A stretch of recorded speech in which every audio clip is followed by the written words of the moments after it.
নমস্কার, আমি সঞ্চিতা। এটা আমার প্রথম একটা ফুড ব্লগ। আর আজকের রেসিপি হলো আজকে পিঠে বা চিতই পিঠে। এই পিঠেটা বানাবে আমার ঠাকুমার পিঠে বানানোর দিক দিয়ে, যে কোনো পিঠে বানানোর দিক দিয়ে সে খুবই এক্সপার্ট। তো আজকের এই পিঠের রেসিপিটা চলো আমরা সবাই দেখে নিই।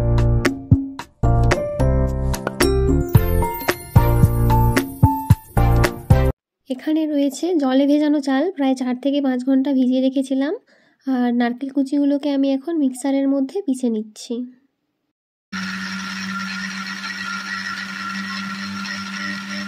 এবার আমি চালগুলোকেও পিষে নিচ্ছি মিক্সারের মধ্যে। চাল বাটা আর নারকেলগুলো মিশিয়ে নিচ্ছি।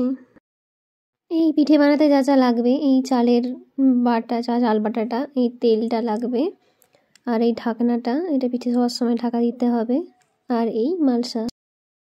এইবার আসছে আমার ঠাকুমা যে পিঠেটা বানাবে। নুন দিতে গিয়ে চামচটাই পড়ে গেল চালের ব্যাটারে। সুইটস ওকে। এইবার ঠাকুমা উনুনটা ধরিয়ে নিচ্ছে।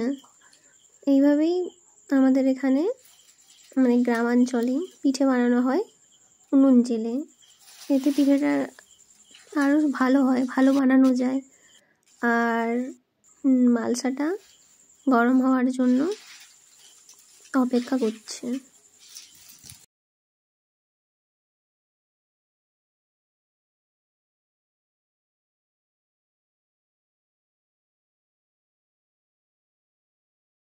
লাস্ট পিঠেটা বানাচ্ছি স্বয়ং আমি, যেটা একদমই বাজে হয়েছে, না ফুলেছে আর চুঁয়ে কালো হয়ে গেছে।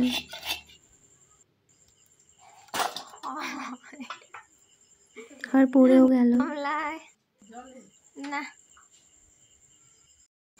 দু একটা পিঠে হয়ে গেছে। তো আমরা খাওয়ার আগে নিয়ম হচ্ছে আগুনে মানে অগ্নিকে দিতে হবে আর জলে দিয়ে আসতে হবে। তো ঠাকুমা আমাকে দিল যে এটা জলে দিয়ে আসার জন্য। এটাই নিয়ম এই পিঠেটা খাওয়ার।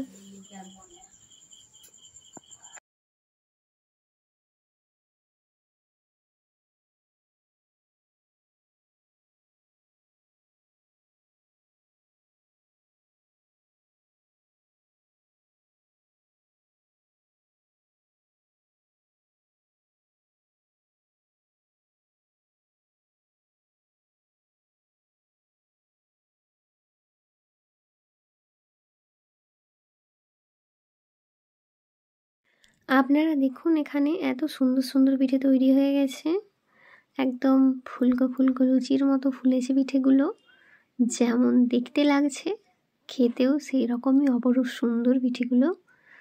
টেস্ট অ্যান্ড এটার যে মানে এতটা সফট হয়েছে, সেটা আপনারা দেখেই হয়তো কিছুটা ফিল করতে পারছেন। তো আপনারা এইভাবেই বানিয়ে নিতে পারেন পিঠেগুলো।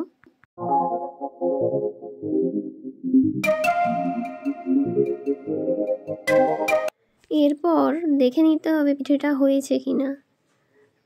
যদি না হয় তাহলে আবার ঢাকা দিয়ে দিতে হবে। আর পিঠেটা হতে ম্যাক্সিমাম 2 থেকে 2.5 মিনিট লাগছে। তারপর হয়ে গেলে তুলে নিচ্ছে। আবার নেক্সট পিঠে যখন আবার পরের পিঠেটার জন্য আবার সেম প্রসেসেই তেল লাগিয়ে নিচ্ছে।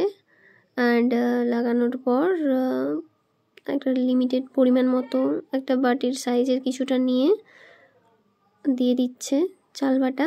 তারপর চাপা দিয়ে সাইড দিয়ে জল ছড়িয়ে দিচ্ছে। এটাই এই পিঠেটার প্রসেস। খুবই সহজ, করে দেখতেই পারেন, খুব ভালো লাগবে আশা করি।